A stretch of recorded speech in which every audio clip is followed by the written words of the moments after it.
Sono in America, quindi oggi vi aspetterete da me una recensione di una qualche bestia americana come una Viper, una Corvette, insomma qualche macchina americana con cilindrate impossibili per noi europei. E invece no, oggi proverò una 500 particolare.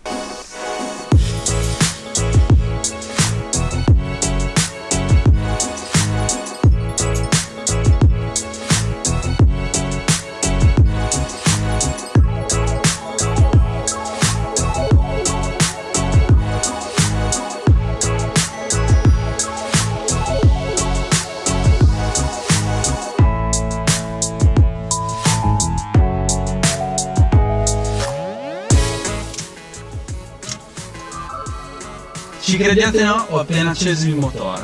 Non fa rumore, il motivo è semplice. Sto guidando la 500 elettrica. Fa impressione guidare una macchina di questo tipo. Sono molto curioso di guidare la Fiat 500 elettrica, principalmente perché questo modello è disponibile, che ci credete no, solamente in California.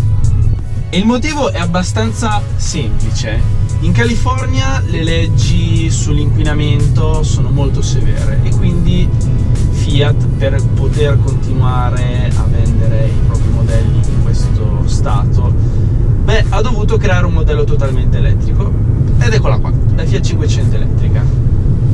Non stiamo parlando di una 500 che costa poco, questo giocattolino costa ben $32.000. Gli incentivi governativi forniscono forti sconti, però il prezzo di partenza non è mica da poco. Fa anche impressione sapere che Sergio Marchionne una volta ha pure detto che per ogni 500 elettrica venduta la Fiat perde ben $14.000, quindi capite che questa non è una macchina fatta per far guadagnare soldi a Fiat, li fa guadagnare indirettamente, permettendole di continuare di vendere i propri modelli qua. Ovunque poso gli occhi, eccola un'altra 500 elettrica. Ovunque poso gli occhi vedo tantissime macchine americane a benzina con cilindrata assurda, però devo dire che attorno a Los Angeles ho avuto l'occasione di vedere qualche 500 e devo dire che questa è una macchina veramente divertente da guidare. Come ho già detto, ha un motore elettrico che è in grado di erogare 111 cavalli e 199 Nm di coppe e ogni accelerazione è più o meno così.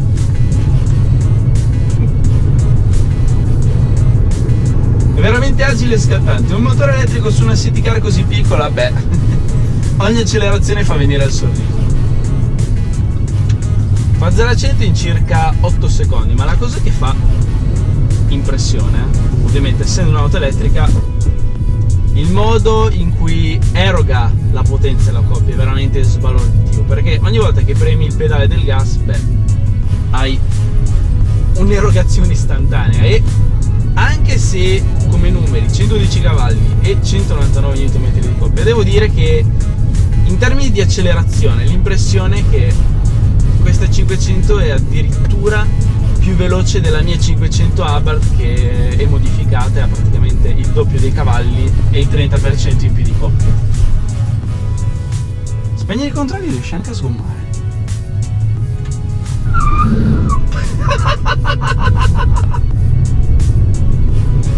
La trazione è sempre anteriore, quindi sono le gomme anteriori che pattinano. Fa veramente impressione guidare una macchina del genere. È un peccato che questa macchina non sia in commercio in Europa, perché secondo me è un'auto che ha un gran potenziale come city car. Però devo dire che guidandola un paio di giorni qui a Los Angeles ho notato un po' i limiti delle auto elettriche. Per esempio, ho fatto un po' di fatica a trovare colonnine di ricarica, anche se questo è praticamente lo stato della Tesla, dell'auto elettrica. Quindi ho un po' di dubbi. Un altro dubbio è il fattore ricarica, perché obiettivamente non ci vuole poco tempo per ricaricare completamente la batteria. Con una standard 120 volt impiega circa 21 ore, che non è poco. Con una 240 volt il tempo si abbassa di tutto a circa 4 ore. E l'autonomia, dipende fondamentalmente dallo velocità piena il massimo raggiungibile sono circa 140 km, però ho notato che appena ti metti sulla freeway devi tenere una velocità abbastanza sostenuta, l'autonomia scende di parecchio. La velocità massima non è neanche notevole, stiamo parlando di quasi scusate, stiamo parlando di quasi 140 km/h, quindi diciamo che secondo me nel contesto urbano è una macchina che va benissimo. Non è una macchina che comprerei per uscire dalla città, andare in autostrada o fare dei lunghi viaggi, assolutamente. Ok, praticamente davanti a me ho il mio opposto, Mercedes C63 AMG 6003 vuoto aspirato. Polverizziamolo con la mia coppia istantanea.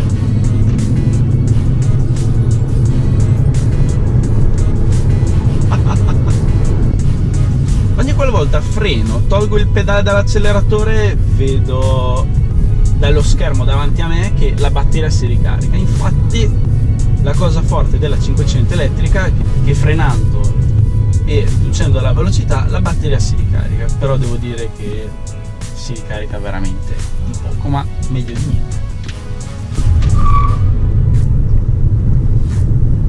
Esteticamente è difficile riconoscere la 500 da una 500 normale, perché praticamente dall'esterno sono la stessa macchina con piccoli accorgimenti diversi, come la griglia anteriore, le minigonne e le griglie posteriori. Il resto è abbastanza simile ad un'altra 500. Anche gli interni non cambiano di molto, come vedete non ci sono le palette dietro al volante, non ho neanche il pedale della frizione, perché essendo una macchina elettrica il cambio ha solamente un rapporto, e attraverso il selettore qui possiamo scegliere modalità park, retromarcia, folle e drive. Devo dire che l'accelerazione da 0 a 80 km/h è veramente impressionante per una macchina così piccola. Mi piace veramente tanto guidare la 500 elettrica. Secondo me è un peccato che non è disponibile in Europa. Fosse stata disponibile con un prezzo un po' più accessibile ci avrei seriamente fatto un pensierino. Per gli spostamenti urbani è piccola, la parcheggi dove vuoi, un'accelerazione fulminea ed è molto divertente, e secondo me, vedendola nel contesto, guidandola qui in America, secondo me è un'auto molto cool, possiamo dire il termine. La maggior parte delle macchine elettriche hanno onestamente un design molto noioso, mentre secondo me la 500 qui in America porta quel pizzico di design e stile italiano che all'estero piace sempre. E ragazzi, no, non preoccupatevi, non mi sto convertendo all'elettrico, non preoccupatevi. Il prossimo video, ve lo giuro, sarà una macchina a benzina, sgommate, ruote fumanti, ve lo giuro. Però obiettivamente devo dire che questa macchina mi piace veramente tanto. È piccola, sfiziosa, va forte. L'unico problema che secondo me rimane è quello della carica.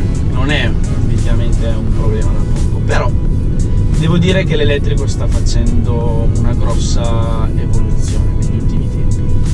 Accelerazione a parte, com'è da guidare la 500 elettrica? Beh, devo dire che mantiene fondamentalmente il difetto della 500 normale, cioè quella del baricentro, della posizione di guida, che trovo abbastanza alti. Al volante di una qualsiasi 500 l'impressione è un po' come quella di essere al volante di un furgoncino, non sto scherzando. Lo sterzo ha un po' di gioco, da una 500 non ci si può aspettare di avere uno sterzo preciso e reattivo come quello di uno sportivo, però resta comunque morbido e piacevole per la guida in città.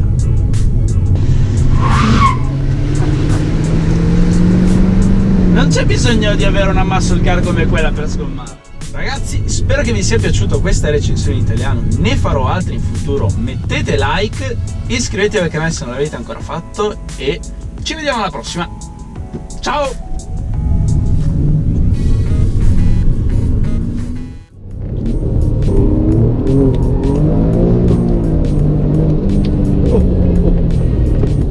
So let's switch Alfa Romeo's Manettino from dynamic to race mode, which is the most aggressive setting.